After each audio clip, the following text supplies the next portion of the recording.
Balita mula sa Texas, Amerika, kitang-kita sa video na itong pananalasa ng buhawi. Ganitong kalaki ang tumamang buhawi sa bahagi ng Dallas at Fort Worth. Walang panama ang lahat ng madaanan mula sa mga bahay at maging mga naglalaki ang mga truck. Nagmisto ang mga laruan at tinangay. Matapos manalasa, tumambad ang matinding pinsala. Ayan, ang nangyari sa mga truck at ilang mga bahay. Meron nga isang kotse na lumusot sa ilalim ng truck. Hindi naman ginalaw yan ng tao kung sino man. Wala namang napaulat na nasaktan. Buti na lang. Samantala, isang ina ang nagreklamo sa pulisya matapos kumalat sa internet ang litrato ng kanyang dalagitang anak na nakahubad. Ang litrato ay kuha raw ng isang lalaking nakilala lang ng kanyang anak sa internet. Nakatutok si Ana Desamparado ng GMA Cebu. Humingi ng tulong sa pulisya ang isang ina para matanggal sa isang pornographic website ang hubad na larawan ng 14 na taong gulang na anak. Anya, nakilala raw ng kanyang anak sa isang social networking site ang isang lalaki. Niyaya raw nito ang dalagita na sumama sa kanya at 3 iba pang babae sa palit ng 4,000 piso. Nang magtapo daw sila sa isang hotel noong Oktubre, pinagamit daw sila ng lalaki ng illegal na drogas at pinag-post ng hubad. Kwento ng dalagita na napagkasundo nilang walang lalabas na larawan sa internet.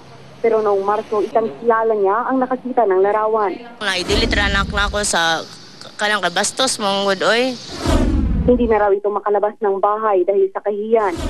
Ayon sa pulisya, makikipag-ugnayan sila sa CIDC Anti-Cybercrime Unit para matrace ang administrator ng website para matanggal na ang hubad na litrato ng bata.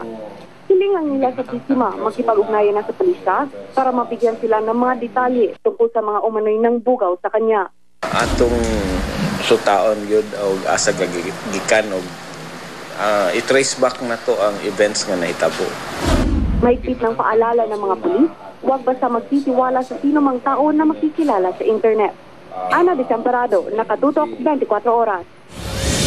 Samantala, ibinalita po namin kamakailan ang isang transgender na na-disqualify sa Miss Universe Canada dahil hindi isinilang na isang babae. Ngayon, umaapela na si Jenna Talakova sa mismong may-ari ng Miss Universe franchise na si Donald Trump. Sa pahayag kasi ng Miss Universe Organization, sinabing pwede nang sumali sa pageant si Jenna. Pero yun ay kapag nasunod daw niya ang legal gender recognition requirements sa Canada at ang mga pamantayang itinakda ng iba pang mga international competition. Nalalabuan daw si Jenna sa pasyang ito kaya dapat anyang magbigay linaw at manindigan si Donald Trump. I only wanted to compete. I saw the statement by Mr. Trump's representative that was issued yesterday, and I find it quite confusing.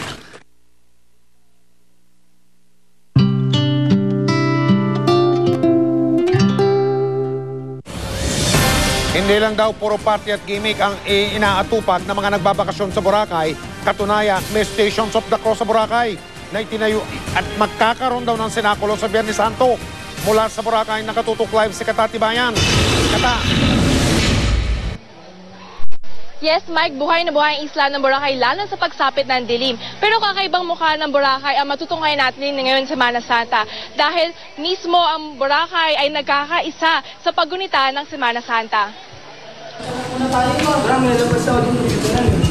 Naghahanda ang pag-ang ito para sa isang na bahagi ng isang sinakulo sa Biyernes Santo.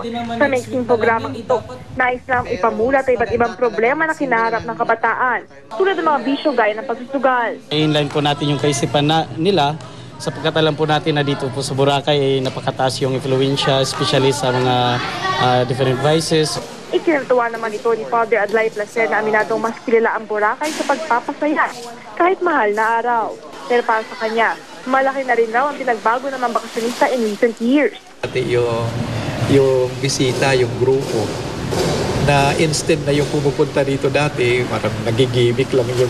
Pero ang pumalit, families. So mas dumami yung bisita. So parents and children na. So lalong gumanda yung island. Pag ninilay-nilay ang bibida ngayong Biyernes Santo para alalahanin ang sakripisyo ng Panginoon para sa liputan. Mismo ang iba't ibang stasyon ng cruise ay dadaling sa beachfront para makahikayat ng iba pang bakasyonista na makibahagi sa prosesyon. Nakaisa rin ang mga establishment dito sa Boracay sa pagsunod sa apela ng simbahan ng Noise Free Friday. Na sana sa ating pagbabakasyon natin ngayon is hindi lang na bakasyon na para magsaya o mag-relax.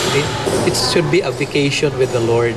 Dahil this is Holy Week, this is the time, special time for the Lord. So sana bigyan natin ng panahon. Boracay na kahit mismo dito sa waterfront gaganapit ang prosesyon, importante pa rin na magbihis desente at nararapat sa okasyon. Mike. Maraming salamat, Katatibayan. Sa Baliwag, Bulacan naman, libo-libo ang nakikilaok sa itinuturing na pinakamahabang prosesyon ng mga karo sa Pilipinas. Tampok ang mga naglalakihang imahe na nagsasalarawan sa mga pinagdaanan noon ni Jesucristo. At mula sa Baliwag, Bulacan, nakatutok live si Maris Umali. Maris. Mike, bahagi na nga ng pamamanata ng mga taga-Baliwag, Bulacan ang sumali sa itinuturing na pinakamahabang prosesyon ng mga karo sa buong bansa.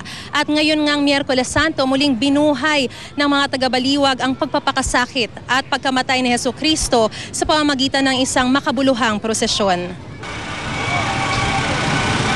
73 life-sized images ng mga banal na tagpo sa buhay ni Jesucristo ang isinalarawan sa mga karo na kasama sa prosesyon ngayong gabi. Pero ang pinakatampok ay ang pagpapakasakit at pagkamatay ni Jesus sa krus.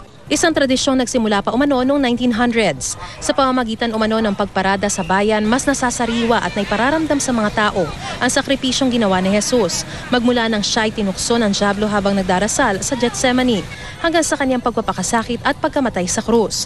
Habang pinoprosesyon ng mga santo ay sabay-sabay ding dinarasal ang rosaryo. 3 sa mga karo ay antigo na mula pa noong 1900s.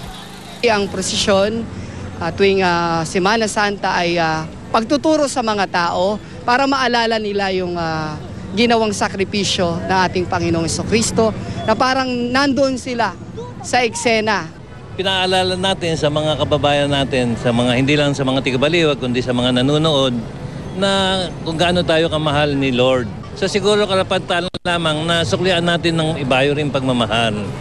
Libo-libong tao nakikiisa sa prosesyon, mapabata man o matanda, nakikita ang kahalagahan ng pagsasakripisyo para suklian ang pagmamahal ni Jesus.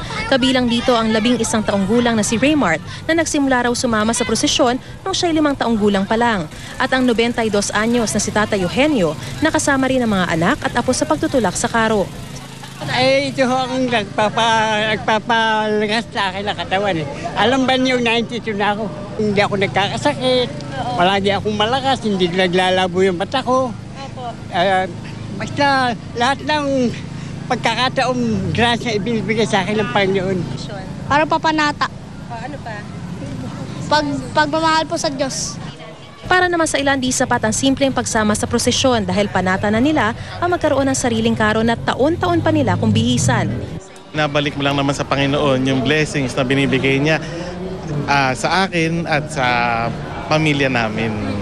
Ang family kasi namin came from a religious family and lagi namin itong ginagawa tuwing mahal na araw at nagkakaroon kami ng pagsasama-sama at pagbabanding ng family habang inaayusan yung karo namin. Sa pamamagitan din umano ng prosesyon, nagiging bahagi ang mga tao sa landas na tinahak ng Panginoon mula pagkamatay hanggang muling pagkabuhay. Sabi nga nila, tulog pa Diyos, ginigising na ako. Kasi nakita ko kung paano ang tao pag malapit ka kay Lord, maraming biyaya. Mike, hanggang sa mga oras nga na ito ay tuloy-tuloy pa rin ang isinasagawang prosesyon kahit medyo umambo na kanina, hindi pa rin napigilan ng mga tao na sumali sa naturang prosesyon. Kung dati ay natatapos ang prosesyon pasado alas 12 ng hating gabi, ngayon daw ay pipilitin nilang matapos ito ng mga alas 11 ng gabi. Bukas naman gaganapin ang misa para sa huling hapunan at sa Biyernes Santo ay magkakaroon pa ng isa pang mas malaking prosesyon na gaya nito pagkatapos ng Veneration of the Cross. Mike? Mas marami pang imahe sa prosesyon dyan sa Biyernes Santo, Maris? Yes, Mike. Kung ngayon, 93, madaragdagan pa raw ng 3 karo sa Biyernes Santo. Mike? Maraming salamat, Maris Umali.